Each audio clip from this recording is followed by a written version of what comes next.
We originally had a business plan that was put together by a team of external consultants, had 3 biomes in it, so 3 of these great big superstructures as well as the outdoor landscape, and it had a 10-year revenue plan that didn't work. So the first 6 months were really difficult, where we had to make some hard choices, and one of those choices was, do we build the world's second biggest greenhouse as the humid tropics biome, or is our marketing proposition that we are really going to build the world's biggest greenhouse and the rest will come? And so we took the red pencil to that 3rd biome. We built the world's biggest greenhouse, and yes, people did come. So, and if visitors come to the site now, you will see that 10 years on, we've built the most fabulous education centre. But that was really about making some hard choices around phasing at the front end. The business plan works in terms of the visitor destination generating enough cash to keep that going, but we have a big charitable fundraising programme to pay for our education. So we're a real social enterprise. We have a mix of commercial income generated by us together with charitable income that pays for the public purpose. In the early years, in order to get the project financed, one of the things that we had to do was identify other people that had a similar purpose to us.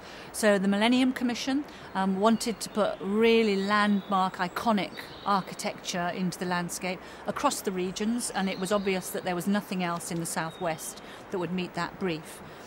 So first stakeholder purpose around doing something to mark the millennium. Southwest Regional Development Agency, before they were even the Southwest Regional Development Agency, this was going back 10 years, their purpose was to generate economic activity, well-paid jobs, and a reason for people to come to the Southwest, both businesses and individuals. So they had a different agenda, and so part of our task there was to say we will also fulfil that agenda. So yes, research around what agendas a portfolio of stakeholders had. Europe were one of the 3rd big public sector stakeholders, because Cornwall at that point in time, and still, if you took it as a separate country, would be one of the poorest countries in Europe.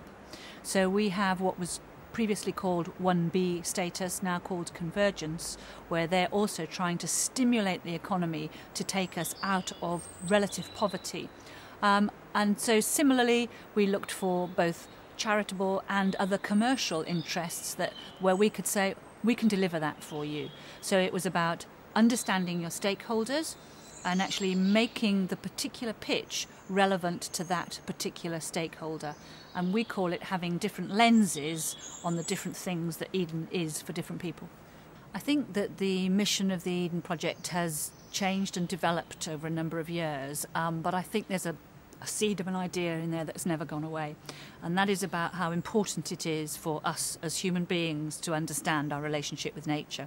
We aren't independent of it, we are dependent on it and part of it. So the stories that you see as you walk around site, and that word stories is important, we give a narrative to the visitor which is not about rare plants, so don't protect the very rare over there, let's protect the habitat of the plants that we rely on, coffee, tea, sugar, the things that we actually use in our day-to-day life. So the original concept was about concertinaing the distance between the environments where those things grow and us who sit here in the UK and use them every day. So shortening that relationship. And over the years, as the environmental movement actually started to get some real pace and some real energy behind it, one of the things they did was they did the wagging finger, we're dreadful people, and if you don't do this, the end of the world is nigh. And I think that Eden's always had a slightly different take on that, which is that, yes, we can actually foul up in different places and have done big time, but we can also do some fantastic things too. So if you asked me now to distill the essence of the Eden mission into 1 or 2 phrases, it would be about understanding humans' place in nature, understanding that human ingenuity is going to be the thing that provides the really good solutions to those challenges, as well as maybe some of the poor behaviour.